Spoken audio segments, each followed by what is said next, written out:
사무엘강의 15번째 시간입니다. 오늘은 사무엘상 6장 1절부터 18절의 말씀을 가지고 함께 은혜를 나누어 보도록 하겠습니다. 오늘 본문은 이스라엘에서 전쟁에서 승리한 블레셋이 언약궤를 전리품 삼아 이렇게 가지고 왔다가 큰 재앙을 당하고 나서야 정신을 차리고 언약궤를 이스라엘에 다시 되돌려주는 이야기가 오늘 본문 내용입니다. 오늘 본문인 6장 1절에 보면 언약궤가 7개월간 블레셋 땅에 있었다고 합니다. 7개월 동안 블레셋 땅 지옥 같았겠죠. 독종 재앙과 많은 사람들이 죽음을 당했습니다. 그런 상황을 성경은 상세하게 이야기하고 있었습니다. 그런데 본문을 우리가 함께 나누기 전에 한 가지 우리가 상상해 볼 것이 있습니다. 그게 뭐냐면 7개월 동안 언약궤가 블레셋 땅에 있었잖아요. 그럼 7개월 동안 이스라엘의 상황은 어땠을까요? 성경은 이야기하고 있지 않습니다. 그런데 우리가 상상해 보니까 블레셋 땅에 임하였던 독종 재앙도 참 큰 재앙이지만 당시 이스라엘에서도 엄청난 재앙 아닌 재앙을 받았겠다라는 생각을 가져보았습니다. 그게 뭐냐? 언약궤를 빼앗겼다는 것은 온전한 제사가 멈췄다라는 상태를 말합니다. 성막 지성소에 있을 언약궤가 없다는 것은 하나님의 영광이 없고 하나님의 임재가 없고 하나님께 예배를 온전히 드릴 수 없는 상태라는 것을 말합니다. 그러니까 지금 이스라엘은 7개월 동안 예배가 제사가 중단된 상태인 거예요. 그들은 하나님의 영광이 떠났다 이가봇 하면서 망연자실했고 부르짖었고 어쩌면 단처럼 멘붕 상태에 빠져 있는지 모르겠습니다. 그런데 우리 생각해 봅시다. 언약궤가 빼앗겼어요. 하나님의 영광이 떠났다고 생각했어요. 그 다음에 이스라엘이 취해야 될 행동은 무엇입니까? 생각해 보세요. 어떻게 해야 돼요? 언약궤 찾아와야죠. 그렇죠? 언약궤는 이스라엘 심장과 마찬가지입니다. 하나님의 임재와 영광을 상징합니다. 빼앗겼어요. 그래서 멘붕이 왔어요. 그럼 어떻게 해야 돼요? 열중샷 해야 돼요? 아니죠. 뒤에 찾아와야 되죠. 몰라요. 소수의 사람들은 이거 찾아와야 되는데 어떡하지 하고 막 걱정하는 사람도 있을지 모르겠지만 성경은 그런 언급을 전혀 하고 있지 않아요. 언약궤가 빼앗겼다는 것은 앞서도 말씀드렸지만 예배가 중단되었다는 것을 말합니다. 그런데 이스라엘은 아무런 감각이, 영적인 감각이 없어요. 언약궤 찾아올 생각조차 하지 않았어요. 절망합니다. 좌절합니다. 그것으로 끝났다는 것을 이야기하고 있습니다. 그러면 그들이 왜 이렇게 쉽게 포기했을까요? 저는 이렇게 생각합니다. 언약궤가 있었을 때 그들의 제사 어땠죠? 하나님을 못 어겼죠. 홈리와 비느하스가 하나님을 멸시하였고 모독하였다라고 성경은 이야기하고 있습니다. 물론 전체 이스라엘 백성들이 그러지는 않았습니다. 그럼에도 불구하고 대표적으로 보여지는 게 하나님의 제사를 멸시했다라고 성경은 말하는 거예요. 그러니 그와 같은 악한 영향력들이 그들을 지배하고 있었습니다. 7개월 동안 예배가 중단되었습니다. 그런데 아무렇지도 않았습니다. 자기 소견에 옳은 대로 살았기 때문에 그냥 예배가 형식적으로 드려졌기 때문에 예배가 중단되어도 자기에게는 아무런 일도 일어나지 않았다. 영적으로 살아있는 사람은요 미칠 것이었을 겁니다. 내가 지금 제사를 드리고 싶은데 내가 예배를 드리고 싶은데 예배를 할 수 없어. 살아있는 사람이라면 심장이 터질 것 같은 고통 속에 있었을 것입니다. 그런데 예배를 제대로 드린 적이 없는 사람들이 예배가 중단되었다고 무슨 감각이나 있겠습니까? 오늘 예배 안 드리나 보다. 마나 보다. 이스라엘의 가장 큰 재앙이 여기에서 나타납니다. 지금 현실이 하나님 앞에 온전히 예배를 못 드리는 상황인데도 무감각해진 상태. 이것이 하나님이 내린 가장 큰 재앙 중에 재앙이었던 거예요. 독종 재앙은 아프니까 살려달라고 외치지 영적으로 잠들었으니 영적으로 지적해도 못 느끼는 겁니다. 자기가 지금 고통스러운 건지를 못 느낍니다. 예배에 불참했는데 내가 지금 너무 아픕니다. 하나님 살려주세요. 예배 드리게 해주세요. 못 느낍니다. 지금도 공산권이나 북한이나 이슬람이나 예배자들 목숨 걸고 예배 드립니다. 걸리면 죽어요. 걸리면 강제 수용소에 끌려갑니다. 그런데 왜 예배 드리죠? 죽는 것보다 예배 못 드리는 게 더 죽기만큼 고통스럽기 때문에, 예배 안 드리는 것이 죽음보다 고통보다 더 극심하기 때문에 목숨을 걸고 예배를 드린단 말입니다. 안타깝게도 오늘날 언약궤를 영적으로 빼앗긴 채 살아가는 사람들이 있습니다. 그래서 참된 예배, 진실한 예배에 동참하지 못하면서도 무렇지도 않게 잘 먹고 잘 사는 사람들이 있습니다. 과연 그 상태가 아무렇지도 않은 상태일까요? 개구리가 뜨거운 물에 집어던지면 너무 뜨거워서 바로 팔짝하고 뛰어나갑니다. 그런데 미지근한 물에 담가놓고 밑에서 불을 지피면 개구리는 유유하게 거기서 헤엄칩니다. 서서히 삶아지는 것을 모르고요. 그런 상태일 수 있단 말입니다. 블레셋은 하나님께 드리는 예배를 막은 죄로 독종재앙으로 큰 고통을 받고 망해가고 있었습니다. 이스라엘은 하나님께 예배 드리지 못하는 그 엄청난 고통을 못 느끼면서 삽니다. 하나님의 영광이 떠났다라고 생각하고 그들은 지금 블레셋이 언제 다시 쳐들어올지 몰라 불안 속에서 두려움 속에서만 삽니다. 혹시 우리 안에 언약궤가 사라진 지 오래되었는데 언약궤의 부재를 전혀 못 느끼고 안타깝게 생각하지 않고 살아가시는 분들은 없습니까? 다른 거 다 제쳐두고 여러분들이 잃어버린 언약궤를 되찾아오시기를 주님의 이름으로 부탁을 드리겠습니다. 다시 본문으로 돌아와서요. 자, 독종재앙으로 인해서 블레셋은 망하게 되었습니다. 비로소 블레셋의 방백들, 즉 지도자들은 정신을 차렸습니다. 자, 이거 돌려보내자. 그들 말로는 언약궤가 아니라 여호와의 궤를 돌려보내자. 그래서 어떻게 해야 잘 돌려보낼 수 있을까 하고 궁리하면서 그들의 영적인 지도자, 제사장들과 복술자, 즉 점쟁이들을 불러다가 해법을 찾아달라고 했습니다. 어떻게 해야 잘 돌려보낼 수 있습니까? 사무엘상 6장 2절입니다. 읽어볼까요? 시작.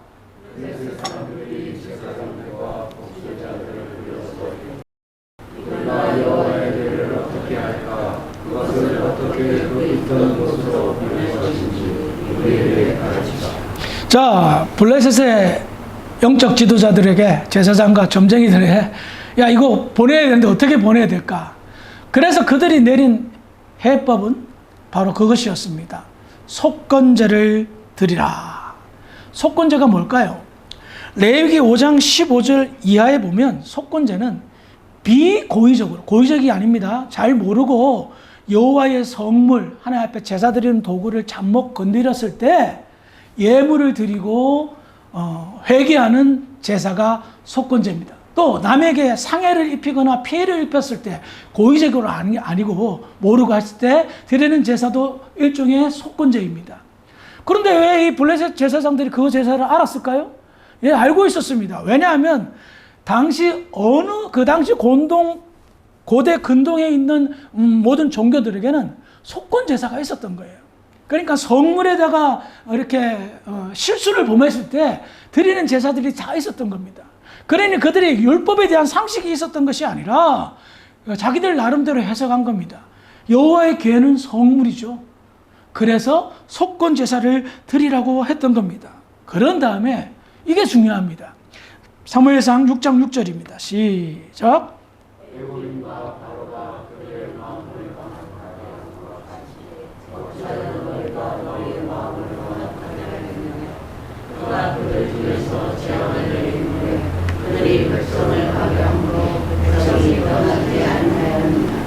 블레셋의 제사장들과 이 점쟁이들이 깨달은 게 있었어요. 독종 재앙을 딱 보니까 과거에 애굽에 내려진 10가지 재앙하고 똑같은 거예요. 그래서 그들이 해석한 거예요. 애굽에 왜 10가지 재앙이 내려졌냐? 바로 왕이 완악해져 가지고 이스라엘 백성들을 안 보냈기 때문에 10가지나 두들겨 맞았다. 너희들 봐라. 그렇게 두들겨 맞은 거 알면서도 우리가 지금 어떻게 됐냐? 이미 보냈어야 되는데 아스돗, 가드, 에글론 7개월 동안 두들겨 맞고 나서 이렇게 보내려고 하냐? 너희의 마음이 완악했기 때문에, 바로처럼 완악했기 때문에 이런 큰 고통을 겪었다라고 질책하고 있는 겁니다. 그럼 우리 여기서 생각해 볼 것이 있습니다. 마음이 완악했다라는 마음, 무슨 말입니까? 성경이 말하는 완악한 마음은 마음이 굳어졌어요. 굳어졌는데 그 굳어진 마음이 하나님의 뜻을 거부하는 거예요. 그것이 성경이 말하는 완악함입니다. 마음이 굳어져서 하나님의 뜻을 듣고 알지만 너 거부한 상태. 바로와 블레셋의 방백들 공통점은 그겁니다. 하나님의 뜻을 들었습니다. 징계를 통하여 알았습니다. 그래도 마음이 완악해져 하나님의 뜻을 거부하였습니다. 결과 애굽의 바로 왕은 장자, 자기의 뒤를 이을 왕위 계승자 아들이 죽고 난 다음에야 보냈고, 블레셋의 방백들은 독종 재앙으로 얼마나 많은 사람들이 죽어나가야 그때서 깨닫게 됩니다. 이스라엘은 어땠어요? 홈리와 비느하스, 엘리 제사장, 그리고 그 며느리까지 죽음을 당하고 여호와의 영광이 떠났다라는 절망으로 깨닫게 됩니다. 이것은 무엇을 말합니까? 마음이 완악해졌다는 거 여러분 어렵게 생각하면 안 됩니다. 쉽게 생각하셔야 됩니다. 하나님 말씀 들었어요. 알겠어요. 근데 그 뜻에 순종 안 하는 거예요. 그 말씀대로 안 사는 거예요. 하나님 내버려뒀어요. 내버려두는 건 더 큰 거예요. 왜? 매를 더 벌기 때문에. 즉각 응답하면 아이고 정신 차리겠죠. 근데 하나님께서 좀 시간을 주세요. 근데 완악해져가지고 거부해져가지고 괜찮다라고 생각하는 거예요. 뭐 내가 뭐 이렇게 하는 게 뭐 저 사람은 더 하는데 뭐 완악해져가지고 무엇을 말합니까?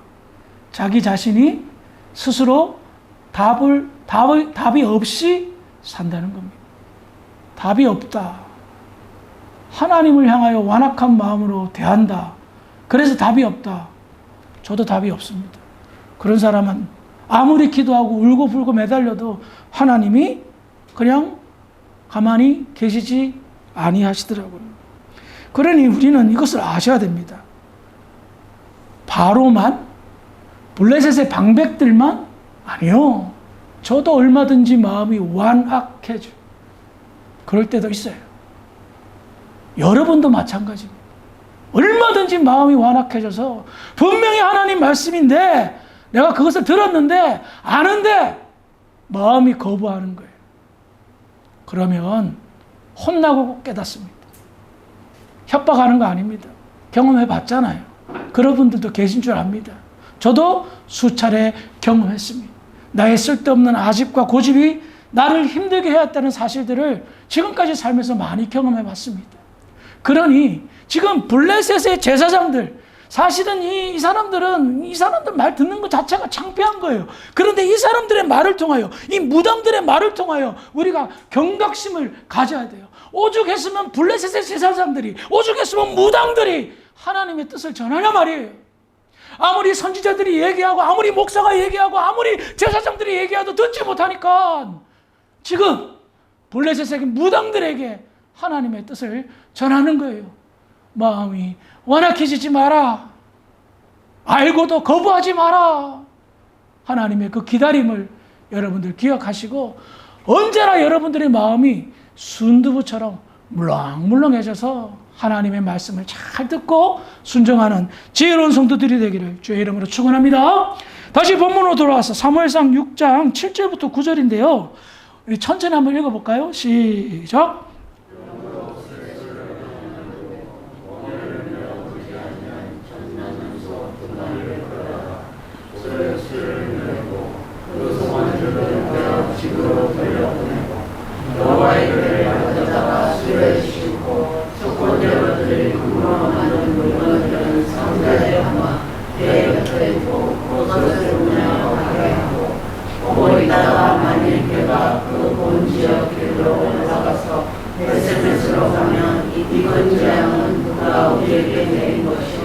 그렇지 않으면 우리를 친 것이 그의 손이 아니요 우연히 당한 것인 줄 알리라 하니라. 아멘.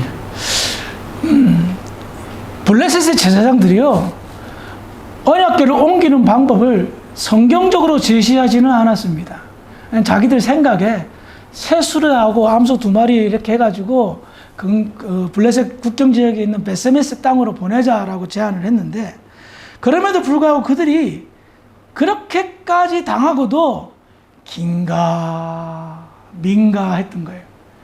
도저히 이게 상식적으로 이해가 안 되는 거거든. 왜냐하면 자기들이 전쟁에서 이겨서 언약궤를 뺏어왔는데 다곤 신전이 다곤 신상이 부러지고 독종 재앙이 일어났다? 이거 혹시나 우연하게 당한 건 아닐까? 이 독종이라는 재앙이, 이 전염병이 그냥 어떻게 아다리가 딱 맞아가지고 그럴 수도 있지 않을까? 야, 이 하나님이라는 신이 살아계셔서 이렇게까지 심각하게 우리를 피해를 입힌다는 게 아직 확실하게 100%못 믿겠다. 그러니 우리 한번 시험해보자. 어떻게? 이제 막 아기를 생산한 암소 2마리를, 송아지를 생산한 암소 2마리를 딱 데려나고, 송아지들은 집에다 묶어놓고 이 암소 2마리를 쇠술에 실어가지고 언약궤 씌운 다음에 베세메스로 보내자. 그런데 이 암소 2마리가 그냥 잘 걸어가면, 베세메스까지 가면 이건 하나님께서 독종재앙 내린 거 맞다. 그런데 암소 2마리가 베세메스까지 안 가고 갈팡질팡 한다든지 돌아온다면 이거는 우연하게 일어난 재앙이다. 그렇게 판단을 한 겁니다. 자, 사무엘상 6장 12절입니다. 시작.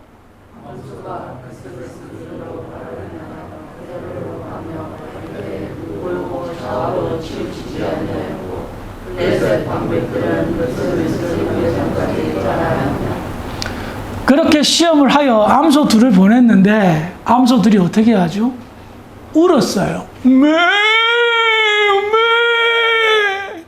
그런데 곧장 베세메스로 걸어가요. 암소 2마리가 왜 울었죠?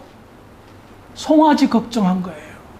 엄마가 저 때는 그 상황에서 엄마 때렸을 때 얘네들이 어리둥절할 거 아니에요. 그러니 불안하잖아요. 왜? 저 갓난 아기를 떼놓은 엄마의 마음이잖아요. 불안한 거예요. 뭐예요? 본능입니다. 짐승의 본능입니다.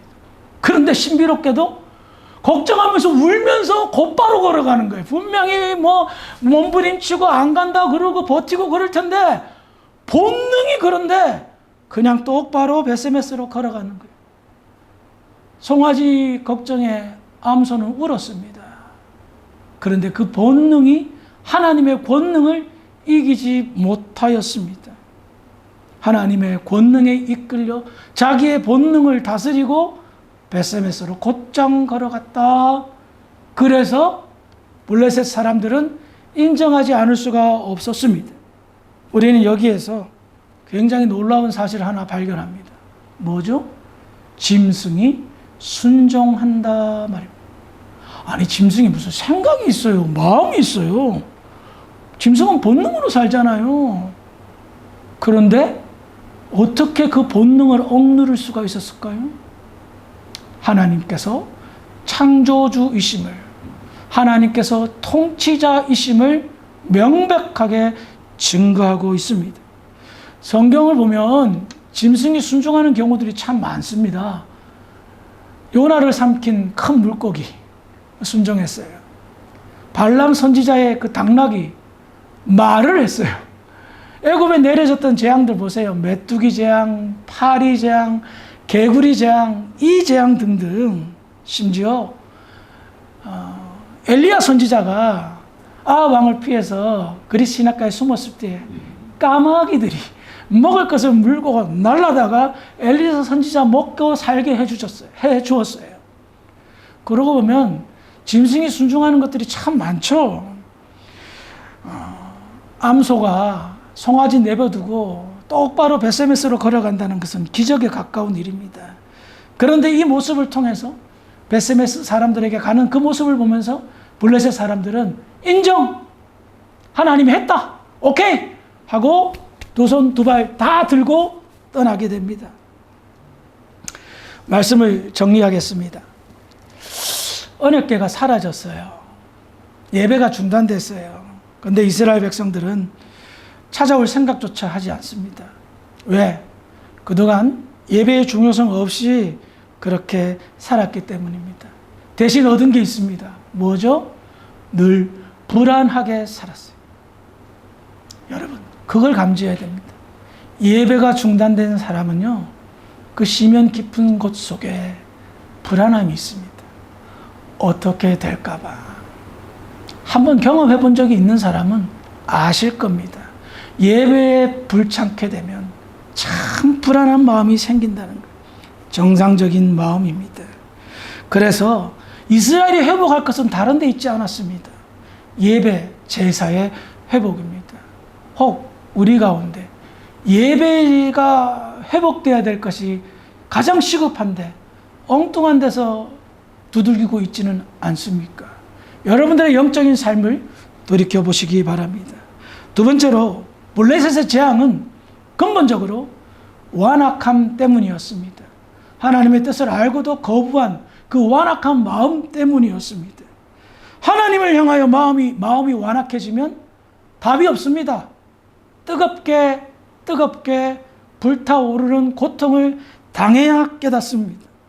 이스라엘은 하던 대로 살았습니다. 하나님 뜻보다는 자기 속에는 옳다 생각하며 마음이 완악해졌습니다. 그래서 얻은 결과는 절망과 고통 속에 살았고 날마다 전쟁의 불안감 속에서 두려움 속에 살았습니다. 그런 삶이 행복한 삶입니까? 지옥 같은 삶을 살게 된 거예요. 그 선택 누가 해야 했습니까? 완악한 마음을 가진 사람이 선택한 것입니다. 마지막으로 암소의 순종 생각해 보시기 바랍니다. 짐승보다 못한 사람이라는 소리는 모든 사람들에게 가장 모욕적인 소리입니다. 우리 예수 믿는 사람들이, 교회 다니는 사람들이 세상 사람들과 가장 구별되는 것은 무엇입니까? 첫 번째는 예배를 드리는 것입니다. 두 번째는 그 예배를 드리면서 하나님의 말씀을 듣고 그 말씀을 깨달아 내 삶에 융화시키는, 적용시키는, 즉 순종입니다. 이것이 다름이며 이것이 특별함입니다. 하나님의 말씀에 순종하는 것이 우리 믿는 사람들의 삶의 결론입니다. 그런데 간혹 보니 짐승보다 못한 사람도 있단 말입니다. 연약함을 핑계로, 부족함을 핑계로 합리화시키는 경우들을 많이 보아왔습니다. 그러므로 하나님의 말씀에 불순종하니 하나님의 나라를 사모할래야 사모할 수가 없죠. 하나님의 말씀이 내 심령에 임하면 하나님의 나라를 사모할 수밖에 없습니다. 이 세상에서 선한 영향력을 끼치고 믿음으로 살고 하나님의 나라를 소망하며 삽니다. 그런데 그것이 다 중단되어 세상의 미련을 가집니다. 롯의 부인처럼 세상을 돌아봅니다. 지금 자기가 점점 소금처럼 동상화되어져 가고 굳어져 가는데 그것을 못 느낍니다. 왜? 말씀이 완악해져서 하나님의 말씀에 불순종해서 그것을 전혀 못 느끼니 나는 지금 굳어져 가고 있는데 나는 지금 잘 살고 있다라고 착각합니다. 우리가 하나님의 나라인 천국을 어떻게 사모하며 살 수가 있게 되었습니까? 하나님의 아들인 예수가 십자가의 고난에 순종했기 때문에, 그 순종을 우리가 믿음으로 믿었기 때문에 우리가 그 소망으로 살아갈 수가 있단 말입니다. 그러니 그런 은혜를 받고 그런 평화로움을 체험했음에도 불구하고 지금 나의 상태가 하나님의 말씀에 불순종하고 있다? 이거 역시 답이 없단 말입니다. 우리가 오늘 합심해서 기도했죠. 은혜와 평강을 구하는 기도. 이거 당연한 것입니다. 이거는 당연한 겁니다. 당연히 우리는 은혜를 받아 살고 그 은혜 받음으로 인한 암비엔테, 평화로운 분위기로 살아야 됩니다. 제가 이번 주에 빌레몬서 강의하면서도 이 말씀을 한 번 더 언급했어요. 두 번째 언급하는 건 뭘까요? 하나님이 우리를 향한 거룩한 뜻이라고 저는 생각합니다. 왜 은혜를 받았는데 평화롭게 못 살아요? 왜 마음이 평강이 없고 불편하고 두렵고 걱정과 근심으로만 살아요? 은혜 안 받았네. 은혜 안 받았으면 무엇을 이야기합니까? 내가 말씀대로 살지 않고 내 마음이 완악해져서 하나님 말씀 들을 생각도 안 하고 내 뜻대로만 살았어. 그러니 성경이 말하는 뭐예요? 짐승보다 못한 삶을 살았다는 것을 이야기하죠. 너무 이런 표현해서 죄송합니다만 그래도 현실이 그런 걸 어떻게 해요? 그러면 되찾아와야죠. 회복해야죠. 무엇을? 은혜를, 평강을. 그 전에 예배가 회복되어야 하고 은혜와 평강을 되찾으려면 예배가 회복되어야 되고 말씀의 순종에 대한 그 믿음이 회복되어야 될 것 아니겠습니까? 우리가 세상 사람과는 다른 특별한 은혜와 축복을 제대로 못 누리고 사는 것 같아 참 많이 안타깝습니다. 세상 사람들에게 삿대질 당하는 것 같아서 괜히 두렵습니다. 예수 믿는데 그렇게밖에 못 사냐? 세상 사람들보다 더 걱정하며 삽니다. 더 불평하며 삽니다. 더 죄 지으며 삽니다. 그래놓고 하나님 축복하여 주십시오. 하나님의 말씀은 전혀 안 듣고 마음이 완악한 상태인데 하나님 내가 왜 이래요? 나 좀 축복해 주세요. 이 정도면 잘하는 거 아니냐고 착각합니다.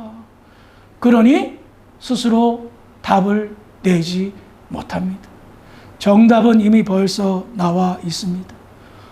언약궤를 상실했습니까? 빨리 찾아오십시오. 하나님의 말씀이 들리십니까? 완악해지지 말고 순두부처럼 물컹물컹하여 그 말씀 듣고 순종하십시오. 그리고 그로 인하여 하나님이 베푸신 은혜를 발견하십시오. 되찾아오십시오. 그래요? 우리의 삶에 하나님이 주시는 참된 평강, 여호와 샬롬을 누리며 살기에 부족함이 없는 복된 저와 여러분들이 되기를 주의 이름으로 축원합니다. 기도하시겠습니다. 하나님 감사합니다. 오늘 말씀을 통해서 그동안 알고 있었지만 우리가 확신하지 못한 여러 가지를 다시 한번 되새겨 보았습니다. 오늘 말씀을 통해서 우리가 깨달은 것이 있다면 꼭 붙들고 삶에 적용하고 순종할 수 있도록 은혜를 내려 주시옵소서. 우리 주사랑교회 언약궤가 있습니까? 혹여나 언약궤를 잃어버린 채 살고 있지는 않습니까? 아버지, 언약궤를 되찾아오고 언약궤를 붙들어서 정말 예배가 살아있는, 예배가 회복되어지는 그런 우리 주사랑교회 그리고 우리 성도들이 될 수 있도록 축복하여 주시옵소서. 그래 될 줄 믿고 감사하며 예수님의 이름으로 기도합니다. 아멘.